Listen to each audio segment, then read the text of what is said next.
Good evening, everyone. Mike Palmer from Know Your Rights Group and Success Coaching International with another important, live video update. As you can hear, I still have not recovered fully from last week or from our Gold Coast events over the weekend. And on that point, anyone that was there over the weekend will know how sick I was. Runny nose, chills and fever and, all of the coughing and all the other flu-like symptoms that go along with, you guessed it, having the flu. Now, look, it's not very pleasant. It's an extremely inconvenient when you're trying to run a 3-day event. But you know what? Getting jabbed with some experimental jab that they're still learning about the side effects of, and there's still no proof that would have helped anyway, clearly is not the way to go. You just take some extra vitamins, you try and get a bit of extra sleep, and you push through. It's called sucking it up, just like I'm doing tonight. What you don't do, though, is you don't buy into all the media hype that they're still pushing, like this next article. Yes, the good old Frankenstein Covid. And who knows, that's probably what we had, and who cares what label they put on it. Frankenstein Stratus Covid variant has rocketed fourfold in just 1 month. A new Covid variant dubbed Stratus has soared to dominance in the UK, with experts warning it could drive a wave of new infections. Stratus, technically called XFG, is thought to be more infectious than previous Covid strains due to mutations it's developed to help it evade the immune system. Again, I don't know how they keep doing these things, but there you go. New data from the UK Health Security Agency shows Stratus has now become the dominant Covid strain in England. The variant has gone from accounting for just 10% of all Covid cases in May to almost 40% 3 weeks later in mid-June. Stratus, a descendant of the already super virulent Omicron, is what is known as a Frankenstein or recombinant strain of the virus. This means it emerged when a person was infected with two Covid strains at once, which then became a new hybrid variant. Geez, those vaccines must be working really well for people to get 2 Covid strains at once. Experts say there is no sign that Stratus causes more severe illness. So again, why are they worried about it? However, they've warned that it could still drive a wave of new infections. Professor Lawrence Young, a virologist at Warwick University, previously warned fewer people taking up the offer of a COVID booster vaccine meant the nation could be vulnerable to a hidden surge in cases. He added, this could lead to a new wave of infection, but it's difficult to predict the extent of this wave. So we're talking about stuff that we know nothing about, but we'll just say it to keep people living in fear. Scientists say that while COVID vaccines may be less effective against newer strains like Stratus, jabs are likely to offer some protection from infection, even though they say that they don't just a few paragraphs before. Stratus' rise comes just a week after the World Health Organization declared the strain a variant under monitoring. Aren't they monitoring all variants? Isn't that what the WHO does? This designation means health authorities across the globe have been asked to help track the variant due to its rising spread in different countries and potential public health implications. Again, this is what they've been doing all along. This is nothing new. While assessing the overall risk of Stratus as low, the WHO said evidence pointed to the variant having significant growth advantage compared to other strains, with it now accounting for 22% of cases recorded globally. Nimbus, another new COVID variant also tipped to drive a wave of new infections, has also soared in recent weeks. That strain has gone from just 2% of cases in April to 17% in June, according to the UK data. However, overall COVID cases are on the decline compared to recent weeks. So again, what is the problem? If it's less severe and there's less features of it and there's less cases, why are they even talking about it? Why is it headline news each and every week? Just 5.4% of the COVID tests analysed by UKHSA in the week ending June 29th were positive for the virus. Neither Nimbus nor Stratus are thought to cause new symptoms compared to previous strains. So again, what is the issue? Why do they feel the need to print these sensationalised articles about it all? Because they just want everybody living in fear.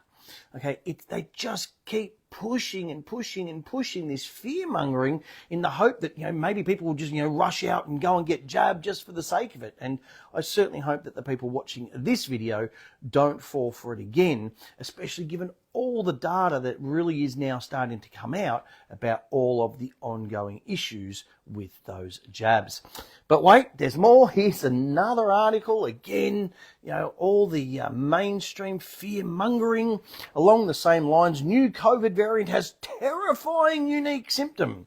Okay, that's what they're saying. It's a terrifying, unique symptom. Let's see what that is in a minute. That causes it to evade vaccine antibodies.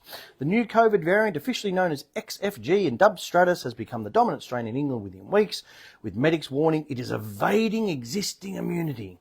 Well, no point getting jabbed then, really, is there? The new COVID variant, known as Stratus and officially designated XFG, is swiftly overtaking other strains, with health experts raising alarms about the ability to evade immunity gained from past infections or vaccinations. So they're telling you it can evade the vaccination, so there's simply no point in getting jabbed anymore, according to their information. Last month, medical professionals were focused on a different strain called Nimbus, which was spreading rapidly and causing extremely painful sore throats likened to razor blades, among other COVID symptoms. However, Stratus has now taken the lead, presenting a unique symptom that sets it apart. The rise of Stratus has been meteoric, with its infection rate soaring in just 1 month due to its knack for infecting those who've previously had COVID or been vaccinated. So that's the terrifying unique symptom. There's not actually a symptom.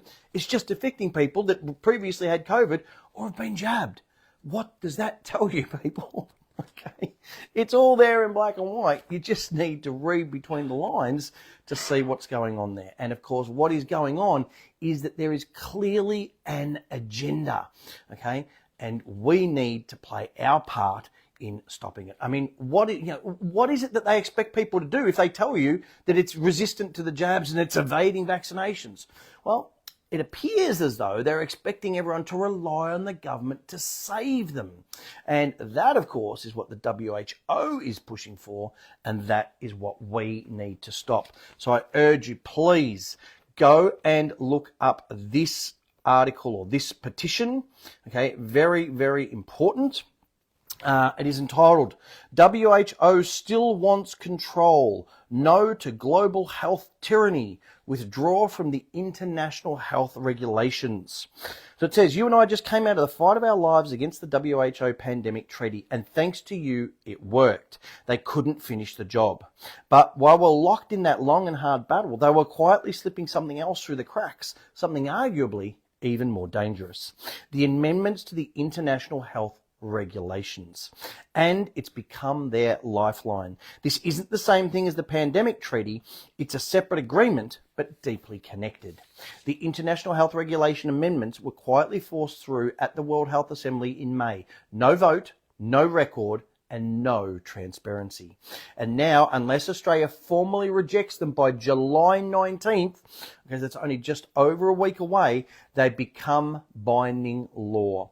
This document gives the WHO real legal power to declare global health emergencies without proof or consent, enforce lockdowns, vaccines, surveillance, and censorship, override your country's laws and your personal freedoms. Sound familiar? It's everything they wanted in the pandemic treaty, only this time they're sliding it in through the back door. Your country now faces a crucial choice. Without a formal letter rejecting these amendments, the WHO will assume the Australian government agrees and the rules go into effect automatically. We know many governments would rather look away than fight back, and that's why we need to act. This campaign demands that the government send a formal rejection to the WHO before that deadline. One letter is all it takes to stop this madness, but your voice must be heard. Most governments are still silent. Let's make sure your country is not one of them. Sign the petition now and demand your leaders reject the WHO IHR amendments before July 19. Your freedom, sovereignty, and way of life are on the line. So again, so important. Please look that up, note it down, type it in your computer or your phone while you're watching this, and make sure at the end of tonight's video that you do add your signature to that, because we need to put a stop to that right now. There's very little time to act. And speaking of putting a stop to agendas, I've spoken on many videos this year about the government agenda to try and raise as much revenue as possible in every single state, seemingly by whatever means they can, and usually, of course, under this false and misleading guise of road safety. Now, I've specifically mentioned just on my last few video updates about all of the new rules and all the new fines that have just been brought into effect in most states, and I said that I believe that it would make little to no difference to the road toll, and of course, you know, we will revisit that at the start of next year when all of this year's actual figures are released. Well, it seems as though it's actually pardon me, even worse than I thought, because since implementing all of these new rules and fines just a week or so ago, the road toll has already actually significantly increased in a number of states. Now, as the next article I'm about to read out details, Western Australia now has the highest road toll in 10 years, and 5 people passed away on the roads in just one 24-hour period straight after all of those new rules and fines came into effect. So here is the article, and it is a very concerning article because the government simply still aren't getting it. It's entitled WA Battling Decade-High Road Toll as 5 People Killed in Less Than 24 Hours. We've just got far too many deaths, families in total grief. It's just unacceptable, and I would agree wholeheartedly. Authorities have issued a fresh safety appeal to drivers amid another 24 hours of carnage on WA roads. The state's Premier and Police Commissioner used separate media appearances to call for care behind the wheel after the worlds of 5 families were shattered in the space of a day. WA's road toll stands at 112 deaths in 2025, the highest in a decade, and 17 more than at the same time last year. A devastating 12-month period, which itself triggered legislative change. WA Police Commissioner Cole Blanche said he was frustrated and angry by the soaring death toll, but clearly not frustrated and angry enough to do something different. That's the problem. It's not just about the deceased, it's about their families, it's about the first responders, it's about the witness to those accidents, he said. Again, I would agree wholeheartedly. Road deaths have so much consequential damage to people. It's outrageous because most of them are preventable deaths. Yes, they are. By having more police on the roads actually catching people while they're doing dangerous things, not by installing more cameras, doing absolutely nothing other than issuing a fine to people 2 or 3 weeks after the event. That's not going to save any lives. That's not going to do anything. So, let's see, Mr. Cole Blanche, how serious you are, okay? My phone number is very easy to find online. Pick it up and call me, and let's talk about some true road safety initiatives, things that will genuinely make your state and every other state that chooses to actually implement them considerably safer, not just blatantly issuing more fines.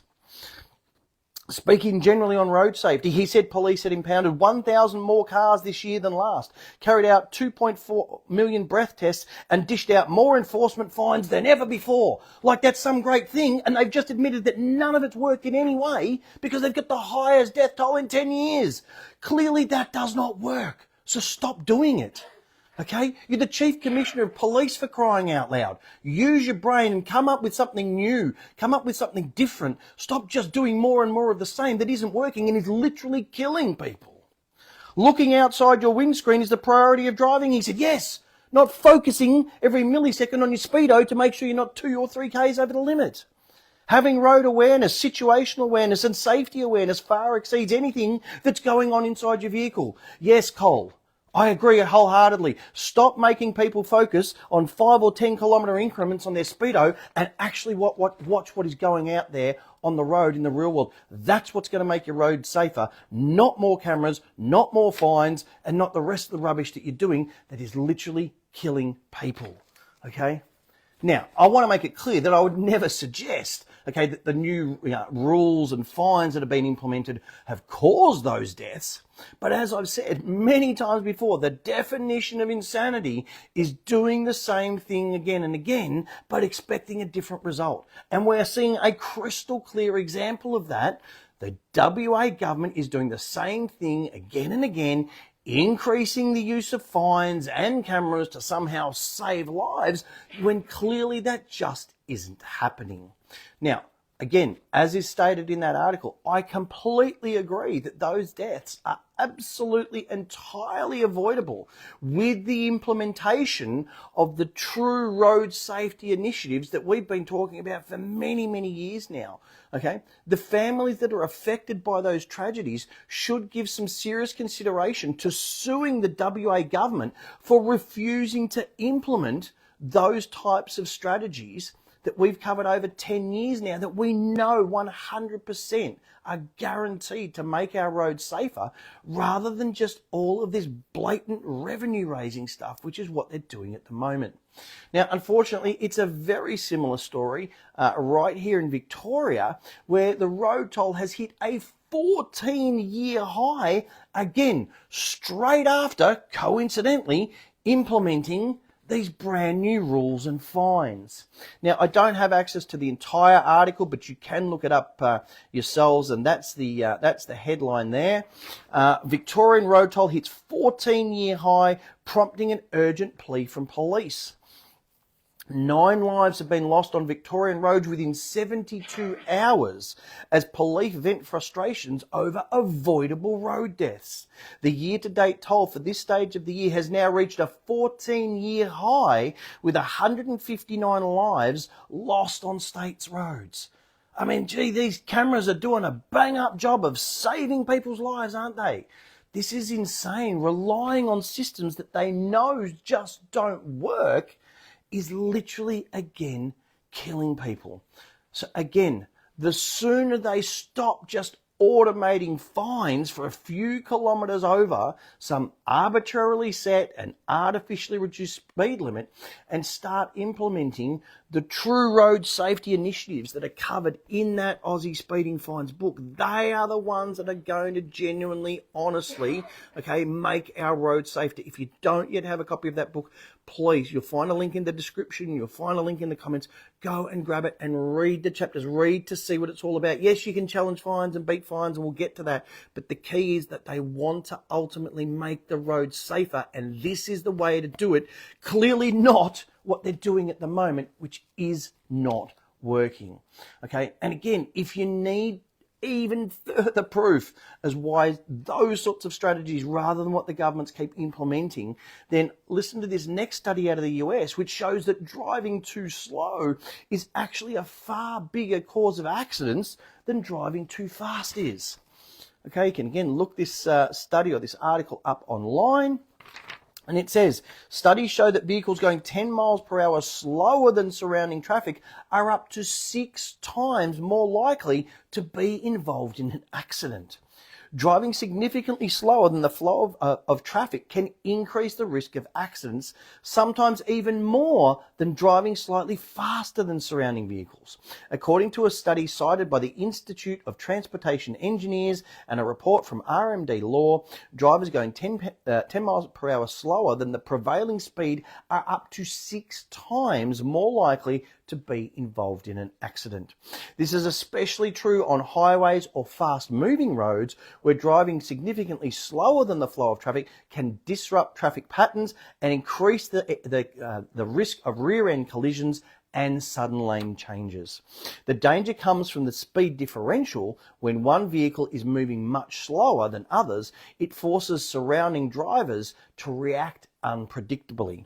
This can lead to abrupt braking, swerving, or risky overtaking maneuvers, all of which raise the likelihood of a crash. While speeding is a well-known hazard, this data highlights that driving too slowly can be just as dangerous, particularly when it impedes the normal flow of traffic.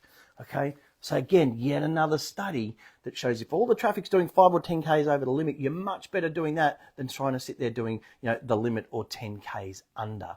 Okay, and of course, this is exactly what happens when these brand new rules that they've just implemented, okay, force people to try and slow down from 100 kilometres an hour, which is all the traffic is doing around them, to 40 kilometres an hour when they go past one of these emergency vehicles, or some states even less.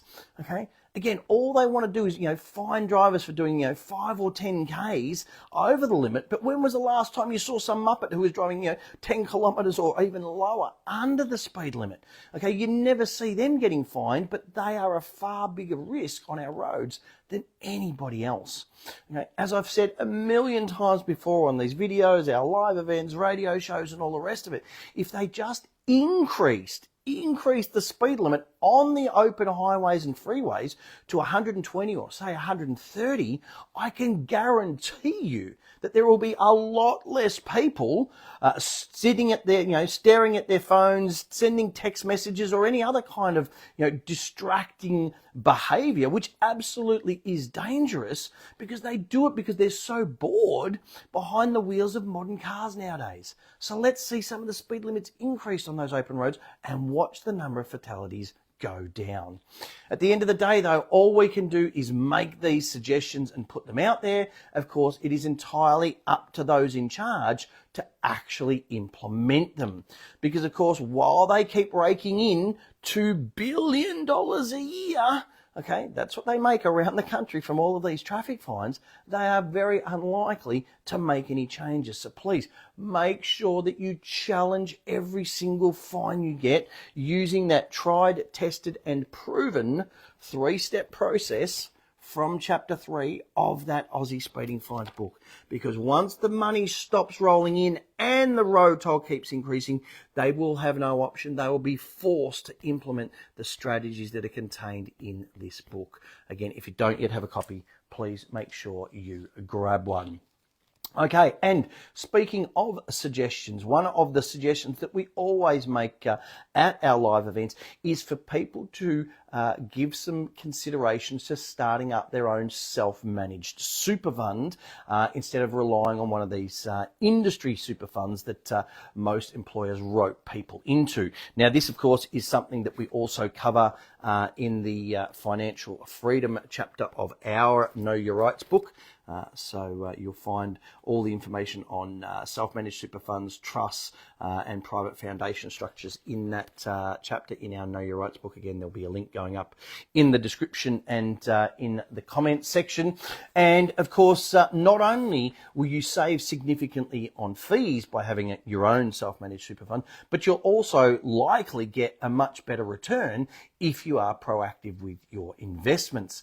But most importantly, with a self-managed super fund, you'll be able to avoid the entire fund collapsing, which is what happened just the other week to thousands of Aussies who invested in the First Guardian Master Fund. Now, if you haven't heard of this, I urge you to go and look it up because it could, in fact, be something that affects you or someone you know. This is entitled Thousands of Aussies at Risk of Losing Their Super After Collapse of First Guardian Master Fund. The corporate watchdog has initiated several investigations into the superannuation fund, into which Aussies have invested about $590 million. Thousands of Aussies who invested millions into their super into the First Guardian Master Fund are in limbo as the company collapses. About 6,000 Australians have invested $590 million into the superannuation fund, which was founded in 2019 as a management investment scheme. Investors were advised to roll their money into a retail choice super fund, then invest their funds into First Guardian, which was available to investors on the superannuation platforms Equity Trustees, Netwealth, and Diversa. Despite the details being written in the company's legal documents, customers said they were unaware their funds were being transferred to First Guardian Master Fund. This is why it's so important for you to take control over your super fund, not just hand it over to someone else. The company collapsed earlier this year with 6,000 customers investing $590 million into the fund before its demise. Corporate watchdog Australian Securities Investment Commission, ASIC, confirmed it was launching an investigation into the company. ASIC warned the money would be hard to recover. So again, obviously a very, very sad situation for those who might have been tied up in that. But again, this is another reason to take control of your funds. Please read that financial freedom chapter in our book to learn what options you have and what structures are available to you. Now, speaking of financial woes, Qantas is in the news again for all the wrong reasons, this time as a result of another major data breach. So if anybody missed this story last year, there were a few different articles about it. This is probably one of the later ones. With an interesting update. Qantas says it has been contacted by a group claiming to have stolen data of its frequent flyers. Qantas has provided a disturbing update on a major data breach after cyber criminals hacked into the data of millions. Qantas says it's been contacted by a group claiming to be behind the theft of the data of millions of its frequent flyers last week. The airline said in a statement late on Monday that a potential cyber criminal has made contact, but it would not disclose if a ransom was being sought. As this is a criminal matter, we've engaged the Australian Federal Police and won't be commenting any further on the detail of the contact, a Qantas spokesman said. Qantas said it was working with cybersecurity experts to validate the authenticity of the communication. The airline confirmed last Wednesday that a cyber attack occurred in one of its Filipino call centres and customers' names, dates of birth, emails and frequent flyer numbers were stolen. In an update released on Friday morning, Qantas said about 6 million customers had been impacted, but that the airline system remained secure. Really? Clearly, Qantas, your definition of secure and my definition of secure are very, very different.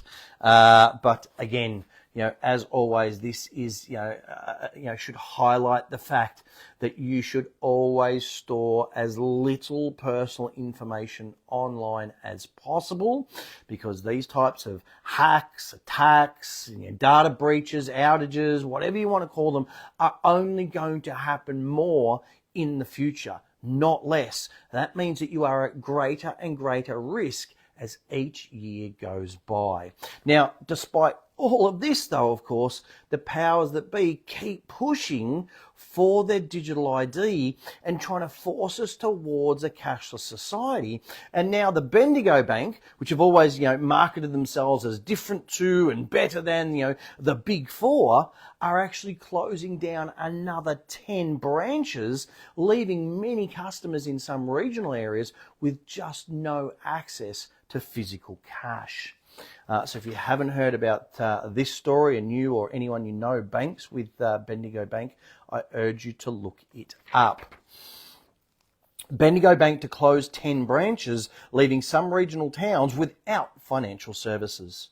The closure of 10 Bendigo Bank branches across Australia by late October will mean the end of in-person banking for residents in 5 regional communities. Australia's Finance Sector Union, FSU, said the closures are a slap in the face in areas already seeing a decline in services from multiple industries. It comes after the federal government struck a deal with the big four banks to keep their regional branches open until at least mid-2027. That deal was made in February 2025 in response to an avalanche of regional bank branch closures since 2017. In Victoria, branches will close in Ballarat Central, Bannockburn, Mallup Street in Geelong, Corumburra, South Melbourne and Yarram. In Queensland, branches will close in Malanda and Tully North, and in Tasmania, Kings Meadow and Queenstown. So then the subheading reads, Union calls for regulation change. Bendigo and Adelaide Bank Limited reported a statutory net profit after tax of $216.8 million for the half year. It's only a half a year, people. Half year ending December 2024. So they must be really bleeding and really unable to keep these branches open. Must be really tough for them with $216 million profit in 6 months. Finance Sector Union National Secretary Julia Angrisano said the decision to close the branches was a slap in the face for those who relied on them. Ms. Angrisano said the union wanted to see legislation change to regulate banking as an essential service, as recommended by the Senate inquiry into regional banking that handed down its final report in 2024. She said the union had written about the issue to local MPs in affected towns, as well as the Assistant Treasurer and the Minister for Financial Services. It is critical that the federal government step in and protect bank workers and customers, given the banks have proven themselves to be incapable of doing anything other than putting profits and shareholders first, which is unfortunately the way it goes, and it will continue to go that way until people stand up. So by all means, please send a loud and clear message to the Bendigo Bank about what you think about these changes, about these latest closures. And of course, the best and simplest and easiest way to stop banks closing branches is, of course, to go in and use them every single day if you can. Go in and do as many over-the-counter transactions as you can each and every week. Take cash out as often as possible. Use cash wherever possible. Encourage others to do the same. And again, if everybody did their little bit to keep cash alive, we could put an end to this insanity very, very quickly. Now, this, of course, is the perfect time to remind everyone about Jason Bryce's petition, which is to legislate a formal cash and banking guarantee in this country, and of course to force these shops to accept cash, to force banks to keep their branches open, and to keep that cash guarantee in force. Again, you'll find a link going up in the comments section. Otherwise, just do a search online to petition to legislate a formal cash and banking guarantee in Australia, and that will pop up. Of course, on the same point, if you haven't already done so, please make sure you join the Call Out Cashless Businesses Facebook group. Let's continue to name and shame those businesses that refuse to accept cash, and of course mention those that do choose to accept it. And of course, don't forget the sister group, which is the Cash is King discussion group, which is a great place to share all of these ideas around these sorts of articles, these videos, all this sorts of information, so people understand this constant push to the cashless society and of course the dangers of it. All right, and finally, before I finish up tonight, a very quick reminder that our next webinar, which is on how to navigate Aussie, that is the online tool that we use ourselves, okay, to find court precedents, sections of legislation, things like that, as well as obviously understanding that concept of proper due process, and of course getting your head around this absolute knockout legal argument regarding the King of Australia. That is coming up in just over 3 weeks time. It's already almost 50% sold out, so as always I urge you, don't leave it until the last minute, especially if you want one of those very limited VIP spots, because after we said after the last webinar, it was just too hard to handle too many attendees. So we are restricting those webinars moving forward to a maximum of 50 VIP tickets and a maximum of 100 tickets overall. That is it. So as always, you will find those tickets to each of the remaining webinars on the webinars tab, which you'll find under the seminars tab on our website, or again, there should be a link going up in the comments if you're watching this on Facebook. All right, so as I always do, I'm going to finish off with the latest testimonials from some of our members, as well as some more great memes to get people thinking. So Chris has written in regarding his Southeast Water meter. Hi Mike, looks like Southeast Water have started installing the new smart meters. All my neighbours have a white plastic looking box where their water meters were, but I still have the original meter, so the opt-out email worked for now. Cheers, Chris. So again, as always, you can stand up for your rights, you can tell them that you do not consent to these changes being made, and without your consent, they cannot proceed. This one was sent to us, or sent to the Aussie Speeding Fines guys from John about one of his cases.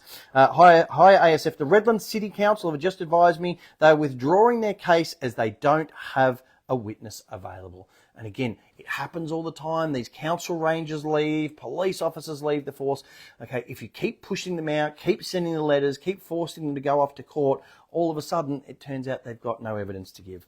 It was a painful process, but worthwhile in the end, as I learnt heaps. Other thing I discovered is that AI is great for research, writing letters and preparing affidavits. It picked up stuff I didn't even think about. Thanks for your assistance, John. So again, that's further evidence that if you follow that tried, tested and proven 3-step process in that Aussie Speeding Fines book, keep standing your ground. They will withdraw those fines, but you just got to stick to the process. And here's a similar one from Rosanna. This is proof of the email that she's received from the Department of Transport and Main Roads, Prosecutions Unit. Dear Ms. such and such, the Department of Transport Main Roads Prosecution Services Unit has received your court election regarding the subject infringement notice, driver using mobile phone at Exhibition Road, Southside on 1st of May 2025. We've reviewed the material and determined to waive the infringement notice on this occasion.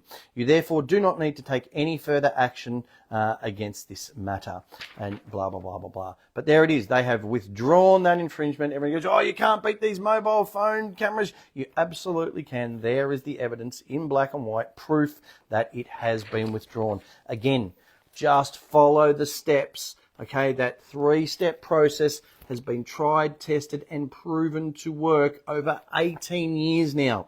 The only time you get caught is if you give up or give in. If you keep standing your ground and keep fighting, you will win, just like all these people that I read their testimonials out on all of these video updates.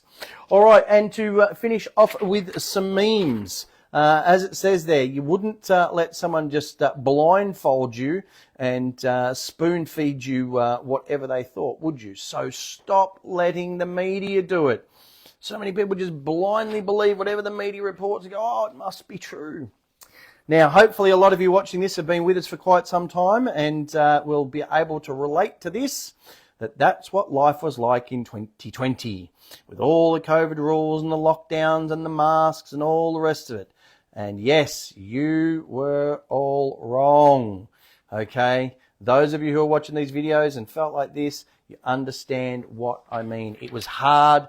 There was this whole divide and conquer concept going on. You thought as if you were the only one, but now you're realizing there were many others that thought along the same lines as you did, that did the same things that you did. And those in the minority turned out, of course, once again, to be right. Now, as I said, they're going to keep pushing like crazy for this. They're going to, potentially bring back in mask mandates or something like that. So please, keep in mind, this is for smoke, this is for painting, this is for mining, this is for pesticides, this is for radioactive, and yet this apparently is for the deadliest virus in history. Okay, the silly little paper face nappy. It makes no sense. So again, when they push for it, which is all but inevitable, don't buy into it. And speaking of those silly paper face nappies, there it is, the flag of slavery. Okay, and sadly there's still many people driving around in the cars on their own with their little paper face nappies on, just demonstrating to the world that they are just slaves to the system. Yes, so this is an interesting one to keep in mind. In 2035, anti-vaxxer will just mean early adopter of common sense, because rest assured they are going to try and push something well and truly before 2035. So do keep standing your ground, do keep doing the research. There's plenty of information, as always, on our website. So as always, I'm going to finish things off there. I do urge you to please make use of all the information that is available to you, to please get informed, get fired up and get proactive. We do need that, of course, this year more than ever before. As I mentioned just a minute ago, there's plenty of free information on our website, on the other websites that we recommend. Oh, pardon me. These videos, of course, are completely free to watch on our BitChute and YouTube channels. You can find them on the videos tab on our Facebook page, but they are being deleted after 30 days. So the best thing is to subscribe and get notifications to the YouTube or BitChute channels. Our radio shows, don't forget, we're back on radio again this coming Tuesday night. Again, 2-hour show, completely uncensored. We go into a lot more detail, and of course, it is completely free to listen to from wherever you are in the world. If you have missed any of our live radio shows over the past 11 years now, you can join up as a podcast member for just $5 a week, and that gives you access to all 400 and odd podcasts over the past 11 years. Now, if you want to go above and beyond that, we do, of course, recommend our book, The Essential Step-by-Step Manual for Understanding and Exercising Your Rights, that Aussie speeding fines book that I mentioned just before, for successfully challenging all manner of unjust and unlawful fines. And we do know a lot of people are struggling financially, so please stop throwing good money after bad at those unsecured loans, at your credit cards, personal loans, things like that. They can all be very easily discharged, written off with the tried, tested and proven 4-step process from the Bank Secrets Revealed book. As always, you can get these individually. You can get them together as part of the combo pack. You'll find the links in the description. You do get that tote bag included as a little bonus, no extra charge. The cold weather is well and truly here, especially down in the southern states. So please grab your beanie, keep your head warm. People come up, see the logo, have a chat. It is a great way to meet other like-minded people. As I said before, we did do our final live events. That is it for us moving forwards on the Gold Coast this past weekend. So if you missed that, or if you want to refresh on what we covered there, please grab our home study course. That is now the only way to access the information that we cover in those 2.5-day live events. It is a complete recording of one of those events. There's 17 DVDs that you can pause, rewind, fast forward in the comfort of your own home and at your own pace. There's workbooks there to write notes next to every slide from every single presentation, and it is a brilliant resource that you'll come back to again and again and again over the years. Other than that, our next webinar, as I said, coming up in 3 weeks' time. Be sure to sign up for that before those tickets are gone. And other than that, we'll speak to you live on Tuesday night for our radio show, and of course next Thursday night for our next video update. Until then, take care.